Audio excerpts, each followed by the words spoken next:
ये कहानी है दो दोस्तों की और उनकी दोस्ती की शुरुआत हुई थी अभी कुछ दिन पहले हॉस्पिटल के कमरे से, जहां पर वो दोनों एडमिट थे। तो दोनों में से जो एक था उसको अभी कुछ दिन पहले एक पैरालिसिस का अटैक आया था, जिसकी वजह से गर्दन के नीचे की उसकी पूरी बॉडी पैरालाइज हो गई थी और वो अपनी एक उंगली तक नहीं हिला सकता था। और पूरे दिन जो भी नर्स उसके पास में आती वो उसको एक ही बात कहता कि मुझे कोई ऐसा इंजेक्शन दे दो जिससे कि मैं मर जाऊं, अब मैं और जीना नहीं चाहता, ऐसी जिंदगी का मैं क्या करूं। तो उसका जो दोस्त था उस कमरे में, क्योंकि वो चल फिर सकता था, तो रोज सुबह और रोज शाम को उस कमरे में खिड़की थी, उसके पास में जाकर के खड़ा हो जाता और अपने दोस्त को बताता कि उस खिड़की के बाहर क्या चल रहा है। बिल्कुल नीला आसमान है, सफेद बादल है, हल्की हल्की हवा चल रही है और कुछ पंछी उड़ रहे हैं। एक बहुत ही सुंदर बीच है जहां पर कुछ बच्चे मिट्टी के घरौंदे बना रहे हैं। कुछ लोग हैं जो वहां पर बैठे हुए बस समुद्र की लहरों को देख रहे हैं। कुछ लोग जॉगिंग कर रहे हैं, कोई एक्सरसाइज कर रहा है, कोई पतंग उड़ा रहा है। वहां पर एक आइसक्रीम की स्टॉल है जहां पर कुछ लोग आकर के आइसक्रीम खा रहे हैं। और सनसेट के टाइम पे जो पानी है वो पूरा गोल्डन हो जाता है और चमकने लगता है। तो शुरू में तो जब उसने वो सब बताना शुरू किया तो उसके दोस्त के ऊपर ज्यादा असर नहीं हुआ, लेकिन धीरे धीरे उसके अंदर जीने की चाह जागने लगी। अब वो सुबह का इंतजार करने लगा कि जल्दी से सुबह हो और मेरा दोस्त मुझे बताए कि आज यहां पर क्या हो रहा है। कुछ दिन तक ऐसे ही चलता रहा। फिर एक दिन जब वो सुबह उठा तो उसने देखा कि सामने वाला बेड खाली है।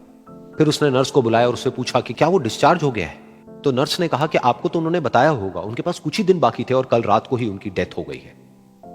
ये सुन करके उसके अंदर की उम्मीद पूरी तरह से टूट गई, क्योंकि सिर्फ उसका दोस्त ही था जिसने उसको बाहर की दुनिया से जोड़ा हुआ था, जिसकी वजह से वो जान पाता था कि बाहर क्या हो रहा है और ये दुनिया कितनी खूबसूरत है।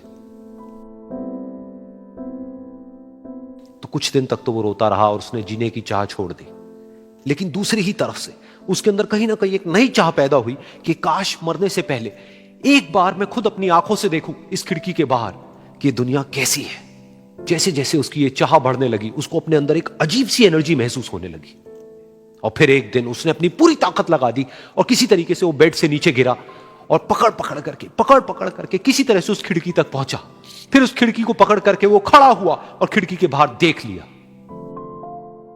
लेकिन खिड़की के बाहर देखते ही वो गुस्से से भर गया।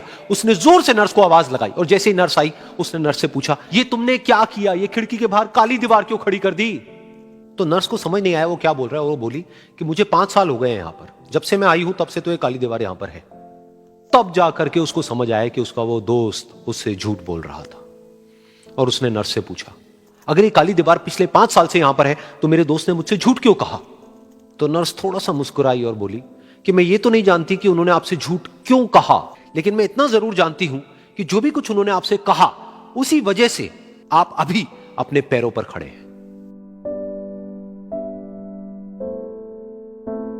तो इस कहानी से हमको यह सीखने को मिलता है कि जो हमारे शब्द हैं, जो हमारे वर्ड्स हैं, जो हम अपने मुंह से बाहर निकालते हैं, उसमें इतनी पावर है जिसकी कोई हद नहीं है। वो किसी आदमी को गिरा भी सकते हैं और उसको उठा भी सकते हैं। तो अब आपके ऊपर है कि आप अपनी इस पावर को यूज करते हो या मिस यूज करते हो।